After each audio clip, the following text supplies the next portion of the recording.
नमस्कार दोस्तों, आज हम जंगल में एक अद्भुत कहानी सुनेंगे जो हमें ये सिखाएगी कि सच्ची विजय क्या होती है। एक बार की बात है, एक सुनहरे गांव में एक मेहनती छोटा सा खरगोश रूमी नाम का रहता था।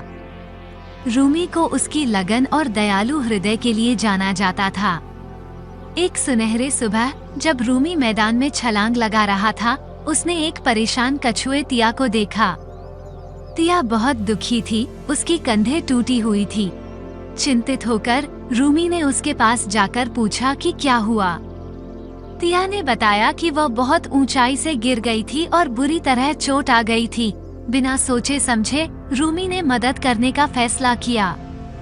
उसने तिया को ध्यान से अपने गड्ढे तक ले जाया और उसकी चोटों का इलाज किया।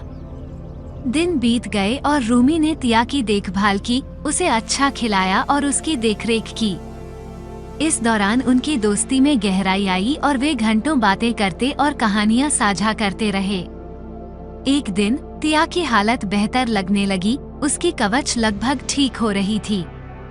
अपनी कृतज्ञता से भरी उसने रूमी को धन्यवाद दिया। उनकी मित्रता से गहराई से प्रभावित होकर रूमी ने कहा, इस दुनिया में दोस्त की मदद करना सबसे बड़ी खजाना है। उसी बीच जंगल में बड़ी ऊंचाई की गौरवपूर्ण दौड़ की खबर फैल गई जो बुद्धिमान बूढ़ी उल्लू ओली ने आयोजित की थी। सभी जानवर इसमें भाग लेने के लिए आमंत्रित थे। उत्साह आसमान में बढ़ गया और रूमी भी भाग लेने का मन बना। हालांकि जब उसने इसे तिया को बताया तो वो ठहर गई। तुम जाओ रूमी, मेरे बारे में चिंता मत करो, उसने कहा। आखिरकार रूमी ने दौड़ में भाग लेने का फैसला किया। जब दौड़ का दिन आया, सभी जानवर अलग अलग आकार के ताकतवर जानवरों के साथ दौड़ने के लिए तैयार थे। मार्ग लंबा और टेढ़ा था, साथ ही साथ वह रूमी की आंखों में तीव्र संकल्प था। वो और सभी प्रतियोगी दौड़ने के लिए तैयार थे। दौड़ शुरू हुई और रूमी ने अपनी अद्भुत लचीलापन का प्रदर्शन किया।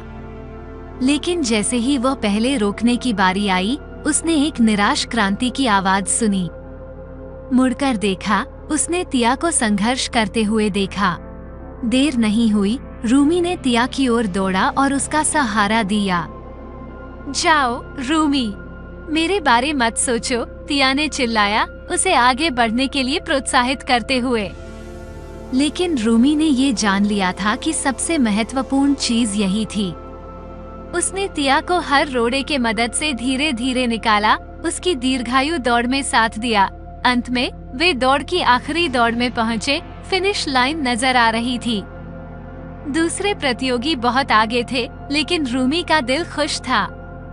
जैसे ही वे लक्ष्य के पास पहुंचे, बुद्धिमान उल्लू ओली ने उन्हें बड़ी आदर से देखा। रूमी, ओली ने शुरुआत की, तुम शायद सबसे तेज नहीं हो, लेकिन तुम्हारे कर्मों ने हमें आज एक मूल्यवान सीख सिखाई है। रूमी मुस्कुराया, जानते हुए कि सच्ची विजय दोस्ती और जरूरतमंदों की मदद में है। जंगल के सभी जानवर ने रूमी और तिया के साथ जश्न मनाया, उनकी अनदेखी की दौड़ में दोस्ती और निस्वार्थ कर्म की खूबसूरती को सराहते हुए। और उस दिन के बाद रूमी की कहानी जंगल में गूंजती रही, सभी को याद दिलाते हुए कि जीवन में सबसे बड़ी प्राप्ति न केवल तेजी और ताकत से होती है, बल्कि हमारे दूसरों के प्रति प्यार और देखभाल में भी होती है। तो दोस्तों, यह कहानी यहीं पर खत्म होती है। अपने दोस्तों के साथ ये कहानी जरूर शेयर करें और हमारे चैनल को सब्सक्राइब करना ना भूलें। मिलते हैं एक और नई कहानी के साथ। अलविदा।